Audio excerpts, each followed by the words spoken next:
Hello, Hold My Drink family. How we doing this lovely Saturday morning?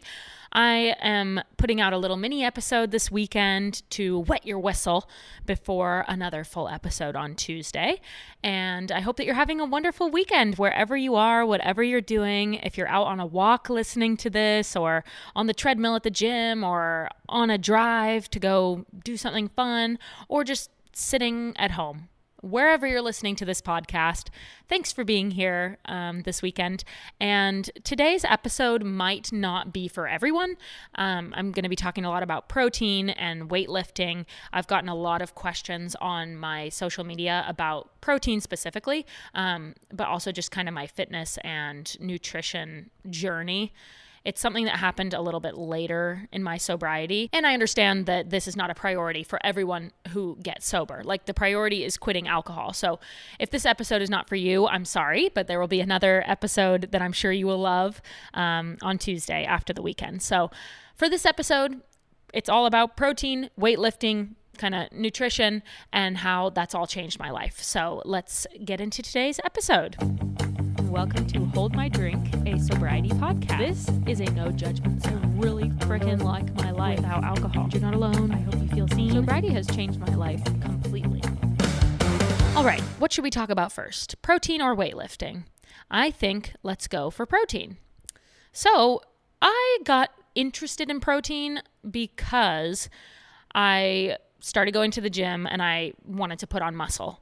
I was a model for over a decade, and I was constantly obsessed with being skinny and thin, and I ended up just being frail with no muscle.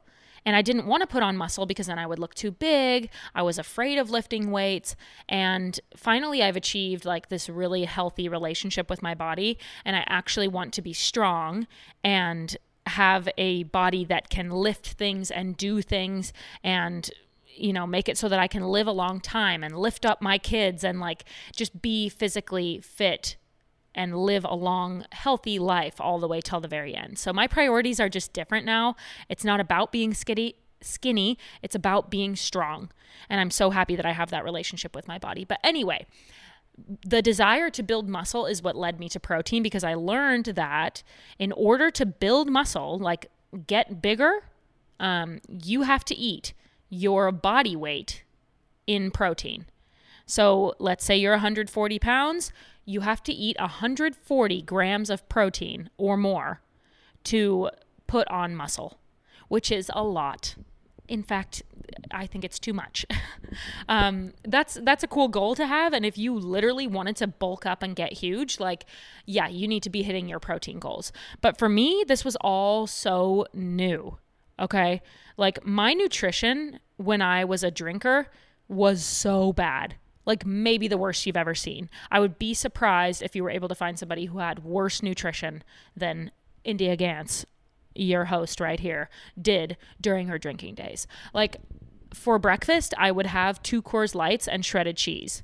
Literally opening the bag of shredded cheese and just taking a handful out and eating it with a couple of beers to wash it down and call that breakfast. Breakfast of champions. It's so horrible. I ate a lot of Chick-fil-A, a lot of McDonald's. I ate like crap. And a lot of times I wouldn't eat, and I would just replace my meals with beers or wine or White Claws. So I had horrible nutrition. So I wasn't going to go 100 nutrition foodie after I stopped drinking.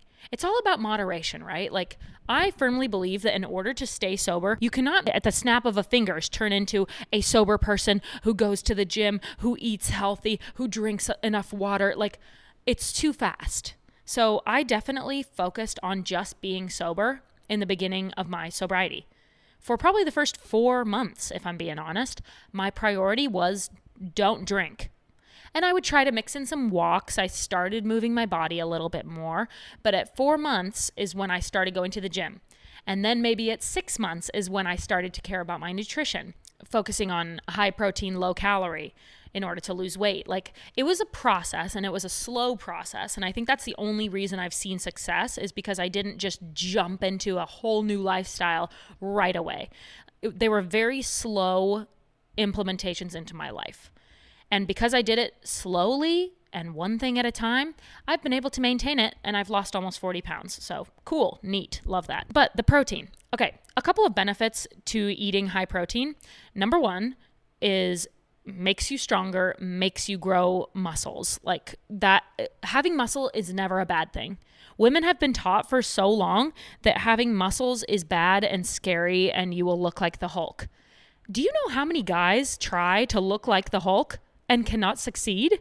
There's so many skinny guys out there who can't put on muscle no matter how hard they try. Or if they did, it would take them years, and they are doing creatine and double their body weight in protein. I mean, they are trying everything they possibly can to put on muscle, and some of them can't do it. So you really think that us ladies going to the gym and lifting a couple of 20-pound dumbbells is going to make us look like the Hulk? No. In fact, it's going to trim you down and make you look incredible. Now I'm getting a little bit more into the weightlifting, whatever. They go hand in hand. But the protein thing helps you build muscle. Another benefit, helps you stay full. So if you are somebody who loves to snack a lot, eat throughout the day, perhaps overeat, perhaps eat unhealthily, prioritizing protein will help with all of that. I saw this TikTok that was like, if you're having a craving for fast food, like McDonald's or something, have a handful of grilled chicken and tell me if you're still craving McDonald's. Because, yeah, having that protein, it fills you up, it satiates you, you're getting nutrition and vitamins from like actual animal protein, and you won't be craving that bad thing anymore. I think it works for curbing your cravings for alcohol too, because I talked about this in my episode I think it was called Loneliness and Alcohol, but it was about the HALT method, where you don't want to be too hungry, angry, lonely, or tired. And the hungry portion a lot of times makes us crave alcohol. So if you are satiated and consuming protein-rich foods that nourish your body, you won't crave alcohol as much. I promise. Like, it's a thing. Scientifically proven. No, I don't know. And yeah, for me, losing weight and building muscle at the same time was what I was trying to do. And when you focus on foods that are high protein, low calorie, like ground turkey or something, it is really good for being full, but not like overdoing it with a ton of calories. So easy ways to implement some protein into your life. I have a protein coffee that I make with 15 grams of protein. I do half a protein shake. It's the vanilla one called Protein Plus, I believe. And I do half of that. It has 30 grams of protein in the whole thing. So I put half in my coffee, fill the rest up with almond milk, ice, and then I pour in my espresso shots. And it has that amazing vanilla flavor. You don't even need to add anything else to it. It's really, really good. And you get 15 grams of protein without even thinking about it. I also have a protein bar with 20 grams of protein on the way to the gym. Anytime I go to the gym, I love ground beef and ground turkey, and I will mix in taco seasoning and eat it by itself. I literally love it so much, and it's a great way to sneak in some protein.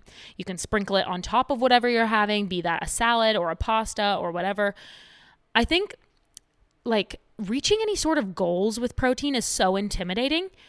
And I think that would have hurt me mentally if I had been trying to reach all these goals and like measured my food and all that. I just go with the mentality of I'm trying to eat more protein. If I have the choice of to protein or not to protein, I go for the to protein. That's a weird way of phrasing that. But I just try to make protein-rich swaps, if at all possible, and prioritize protein, prioritize meat. And I just think it's been really great for me. It's like healed my relationship with food as well, because when you have one thing to focus on, it's so much easier than like trying to be a healthier person overall. Like I said, in the beginning of my sobriety, I was focused on just being sober. And then with the food stuff, if I'm just trying to have more protein, everything is easier. I also make a really good it's a peanut butter and jelly smoothie. It has berries and peanut butter and vanilla protein powder. And so that's a protein smoothie. And anywhere I can sneak in protein, I just do. I'm not reaching any sort of goal. I don't get mad at myself if I don't reach a certain point. I don't even measure exactly how many grams I have in a day, but I just try to eat more. And that is my relationship with protein. So yeah, if you are working on your body as a whole and your nutrition as a whole, I personally think that protein is really important, keeps you full, it's nutrient dense when you're getting animal protein, and also it helps with your body recomposition, like literally looking more snatched in your waist, having a little bit of a perkier booty, like having some arm definition. Protein aids all of that. So that's the protein aspect. I could go on, but I'm trying not to yap too much this episode. It's a mini weekend episode. But moving into weightlifting, similar to how protein has healed my relationship with food, weightlifting has healed my relationship with the gym. Because I used to hate going to the gym. I was an athlete all my life, and so actual weightlifting or running felt like punishment, and I hated it. And now I actually understand it a bit more, and I love it, okay? So weightlifting is good for a lot of reasons. Number one, it proves to you that you can do it. Like every time I go to the gym, I lift heavier than I did last time. I'm able to do hard things, and that mental gratification is incredible for your mental health. And also, lifting heavy things gets your anger out. It'll just make you a happier, more positive person if you go to the gym and lift heavy things. And if you don't know what weightlifting is, neither did I. Weightlifting is literally just any workouts that you can imagine, adding weight to them. So, you see all those machines at the gym, you're pushing some with your chest, you're pulling some cords and things like that. You're just adding weight onto those movements, and that is weightlifting. So it's not like this big, scary, unapproachable thing. It's actually pretty easy once you get the hang of it. I learned all about weightlifting on Instagram Reels and TikTok. And I also listened to a podcast episode that was called like Weightlifting for Dummies, because I literally didn't even know what weightlifting was. They talk about weightlifting a ton on my favorite podcast, The Skinny Confidential. So tune in to their podcast as well. But yeah, weightlifting helps you see results fast. And as people who previously drank a lot, for the most part, we are very impulsive people. I know I am. And I like to see results semi-quickly. And freaking doing jumping jacks in your living room and taking a walk every day are not going to get you snatched, okay? That's great for your mental health. It's great for your cardiovascular system. It's great for being healthy and having good lungs and a good heart and all that stuff and longevity. That's all wonderful. But you're not going to see that little indent in your arm or that line on your abs or your booty start to lift a little bit and cellulite go away. I mean, maybe you'll see a little improvement, but weightlifting is fast results. I'm not talking 1 or 2 times in the gym. I'm talking after a month or 2 months, you'll start to notice some changes, and that is fast in the fitness world. You have to have patience. But anyway, when I started seeing a little indent in my arm, it got me like addicted to the feeling. I was like, oh my God, I'm changing the way that my body looks, and I'm doing it fast through protein and weightlifting. And it's just so much more approachable than these crazy HIIT workouts where you're jumping around and loud music and screaming and hurting your knees and hurting your shoulders. And weightlifting is peaceful, it's slow, it's manageable. One tip that I have for weightlifting, which might sound obvious if you're already in the gym, but you break up the body parts, okay? We've all heard of arm day and leg day and stuff like that. Each day is a different day. I do 2 glute workouts per day, or per week. Whoa. I do 2 glute workouts per week, and then I do an arm day and a back day. And I also am recovering from a knee injury still, so I mix in some leg and knee strengthening exercises on some of those days. And then I usually like to finish with a 30-minute incline walk on the treadmill and some abs sprinkled in. Okay, that sounds like a lot, but let me break it down. When you break up the body parts and say, today is arm day, that is such a small amount of things that you need to focus on. You got your triceps and your biceps and your shoulders, whatever those muscles are called. And that's all you're doing in the gym. So you walk around to the different machines and they have little pictures on the machine that show you what body part it works out. And if the body part it works out checks your to-do list for the day, then you get on it and you do it. It's so easy. So then you go on to back day and you walk around to the machines and you see that, oh, if I pull this one over and over again, it works my back. Okay, cool. I'm going to do that one. Then you're on glute day and you look up on TikTok, glute workouts at the gym. You learn how to hip thrust. You learn how to do Bulgarian squats. You do the, whatever it's called, the foot press thing, whatever. Visuals are much easier online. So look up some workouts. But you know that you only have that area to work with. You're only doing glutes, only doing arms, only doing back, whatever the day is. And it's so much easier to chew on that than like go get fit in the gym, boom, your entire body. And it also keeps you accountable, because if you go into the gym and you do your arms, it would be kind of weird if you didn't work out anything else the rest of the week. So you're like, oh, I did arms on Monday. I'm not feeling it today on Tuesday, but on Wednesday, I better get in and do my legs or something, because it'd be weird to just have worked out arms. So anyway, I find it a lot more manageable to just attack fitness from a weightlifting perspective. Weightlifting is easy if you make it easy. And you can go to the gym for freaking 15 minutes if you want to, or 2 hours, whatever you feel like. And that's what I tell myself every time I go into the gym, is that you can stay as long or as short as you want. And there have been a couple of times where I'm in there for 15 minutes. I do my back workout, a few back workouts, and I'm like, okay, you know what? That's all I have in me today. And I go home. But at least you did it. Consistency is key in the fitness world, big time. I know everybody says that, but like, it's okay if you miss a day. It's okay if you miss a week, but get back into it. Don't let it be 2 weeks. Don't let it be a month that you've been off. Like, little by little, you'll see results. And as long as you keep yourself accountable and try to go as much as possible, don't think like I'm trying to get fit by July. Think that you are trying to become a fit person as a whole.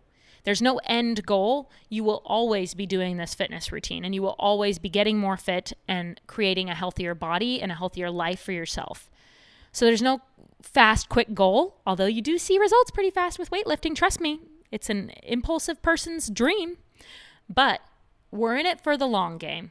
With nutrition, with sobriety, with fitness, we are in it for the long game.